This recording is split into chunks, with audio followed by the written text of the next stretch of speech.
ETF index mutual funds నేర్చుకుని stock మార్కెట్లో రాణించాలనుకుంటున్నారా? వెంటనే ఈ నెంబర్కి కాల్ చేయండి.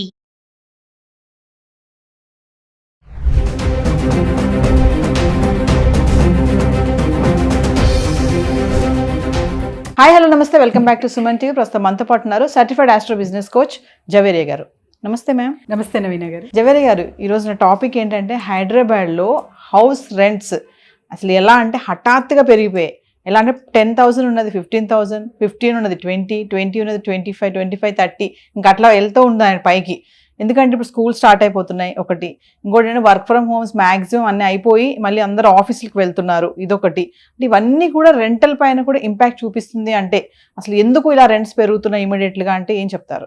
ఎస్ నవీన గారు, ఆబ్వియస్లీ గత కొద్ది రోజుల నుంచి ఒక 2-3 ఇయర్స్తో పోల్చుకుంటే ఇప్పుడైతే ప్రజెంట్ చాలా చాలా కాస్ట్ అయితే చాలా పెరిగాయి. అండ్ తర్వాత ఇంటి అద్దె సో ఒక భారంగా మారుతుంది సామాన్య ప్రజలకి. కానీ ఐటీ సెక్టార్స్, ఐటీ కంపెనీస్ కానివ్వండి, అండ్ తర్వాత తరచుగా కొన్ని ఏరియాస్ డెవలప్మెంట్ ఇవన్నీ చూసుకుంటే గనక మనకు 15,000కి వచ్చే ఒక ఇల్లు ఇప్పుడు ఆల్మోస్ట్ 2022గా మారిందనమాట. అంటే కొన్ని ఏరియాస్ అయితే విపరీతంగా ఇక్కడైతే రెంట్స్ చూస్తున్నాము. ఫర్ ఎగ్జాంపుల్ మీకు నియర్ బై అంటే కొండాపూర్ కావచ్చు, తర్వాత మణికొండ కావచ్చు, అండ్ తర్వాత హైదరాబాద్ ఎస్పెషలీ గచ్చిబౌలి అటువైపు కానివ్వండి, చందానగర్ ఈవెన్. సో చందానగర్లో 18Kకి వచ్చేది ఇప్పుడు almost 22K 2 bedroom flat. So ఇంకా తర్వాత గేటెడ్ కమ్యూనిటీ మనం చూసుకుంటే 30-35 నుంచి ఆల్మోస్ట్ 60,000 వరకు కూడా రెంట్స్ అనేది పే చేస్తున్నారు. సో ఇదంతా ఎందుకు అంటే because of IT sector. So IT sector వల్ల మైగ్రేషన్ అనేది జరుగుతుంది కాబట్టి చాలా వరకు ప్రజలు అంటే ఒక ప్లేసెస్ నుంచి ఇంకో ప్లేసెస్కి రావడం, అండ్ తర్వాత స్కూల్స్ కాలేజెస్ ఓపెన్ అవ్వడం, అండ్ మంచిగా అంటే ఎడ్యుకేషన్కి చాలా చాలా ప్రాముఖ్యత ఇస్తున్నారు కాబట్టి పేరెంట్స్. సో సిటీస్కి చూస్ చేసుకోవడం కూడా జరుగుతుంది. బిజినెస్ వాళ్ళు కూడా చాలా వరకు షిఫ్టింగ్ అనేది చూస్తున్నాం, మైగ్రేషన్ అనేది చూస్తున్నాం. కాబట్టి ఇవన్నీ ఒక రీజన్స్ అనుకోవచ్చు నవీన గారు.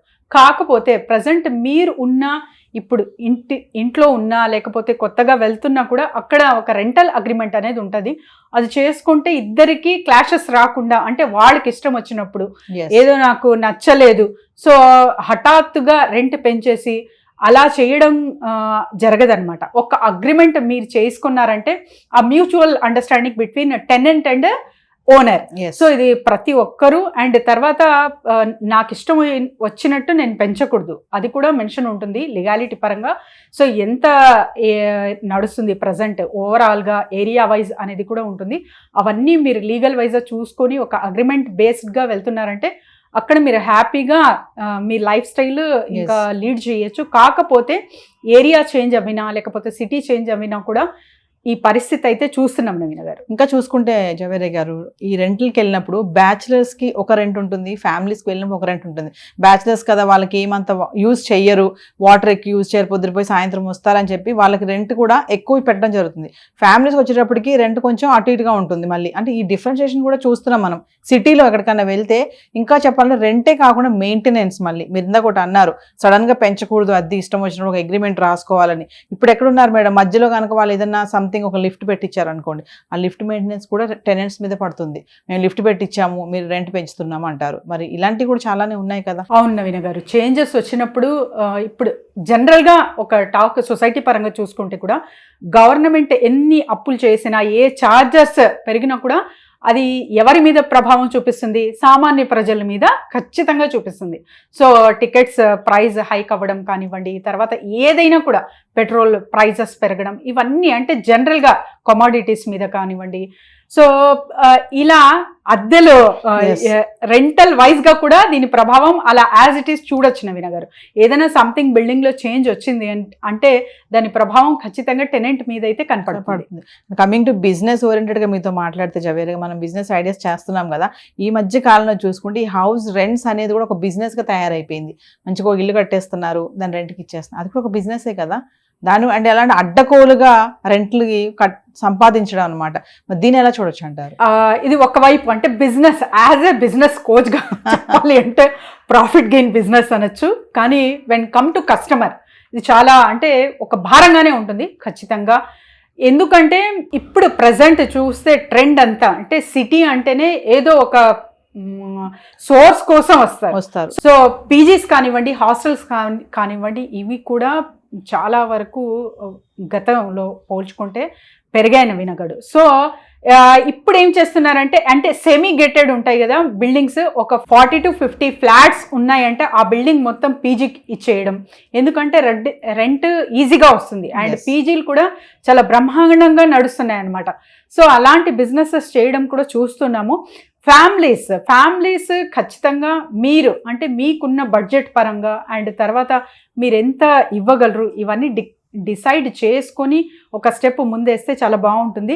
And when comes to gated కమ్యూనిటీస్లో నివసిస్తున్నారంటే ఖచ్చితంగా మైండ్ ప్రిపేర్ చేసుకునే వెళ్ళాలి. ఎందుకంటే అక్కడ మీకు చాలా వరకు మెయింటెనెన్స్ కూడా మీరు చెప్పినట్టు హైక్గానే ఉంటుంది అండ్ తర్వాత రెంట్స్ కూడా అప్స్ అండ్ డౌన్స్ అనేది చూస్తూ ఉంటాం అనమాట. చాలా మంది జవేరే గారు, ఇప్పుడు మనం మైగ్రేషన్ అన్నారు కదా, కొంతమంది వస్తూ ఉంటారు, ముగ్గురు పిల్లలు ఉంటారు వాళ్ళకి. పాపం వాళ్ళు ఏంటంటే రూమ్ కోసం వచ్చినప్పుడు ఓనర్ కూడా ఏంటంటే చాలా మంది కఠినంగా ఉంటారు. ఇంతే రెంట్ ఉంది, కడతారా, కట్టకపోతే వేరే వెళ్ళిపోండి అని అంటున్నారు. ఓనర్స్ కూడా కొంచెం మైండ్ సెట్ అనేది మార్చుకొని ఈ టెనెంట్స్ విషయంలో మీరు అన్నట్టుగానే మధ్యలో ఇష్టం వచ్చినట్టు రెంట్ పెంచకుండా ఒక అగ్రిమెంట్ ఫార్మాట్లో కనుక వస్తే, ఎంతమంది టెనెంట్స్ కానీ ఓనర్స్ కానీ అగ్రిమెంట్ అనేది చేస్తున్నారంటారు అసలు మామూలుగా చూసుకుంటే? మాక్సిమం ఇప్పుడు మీరు రేషియో పోల్చుకుంటే నవీన గారు ఆల్మోస్ట్ ఒక 30 to 40% పీపుల్ మాత్రమే చేయించుకుంటున్నారు అనమాట. ఏముందిలే ఇంకా అండర్స్టాండింగ్ ఉంది కదా అని ఎవరికి వారు బిజీ లైఫ్.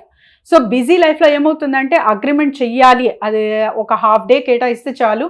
సో ఆ పని డిలే చేస్తున్నారు. అది తర్వాత ఆ డిలే చేసిన వర్క్ ఒకేసారి రెంట్ హైక్ అవి మీ మీదే పడుతుంది అనమాట. ఎస్, జవరిగా మిమ్మల్ని కాంటాక్ట్ చేయాలండి బిజినెస్ ఐడియాస్ కోసం కానీ దేనికైనా కింద స్క్రోల్ అవుతున్న నెంబర్కి కాంటాక్ట్ చేయొచ్చు నవీన గారు. సో బిజినెస్ క్లాసెస్ కానివ్వండి, చిన్న ఇన్వెస్ట్మెంట్ త్రూ బిజినెస్ ఎలా చేయాలి, ప్రమోషన్స్ కొరకు అండ్ తర్వాత ప్రతి నెల వర్క్షాప్ అయితే నిర్వహించబోతున్నాము. సో దాని డీటెయిల్స్ కొరకు కూడా కింద స్క్రోల్ అవుతున్న నెంబర్కి కాంటాక్ట్ చేస్తే team will get them. Thank you.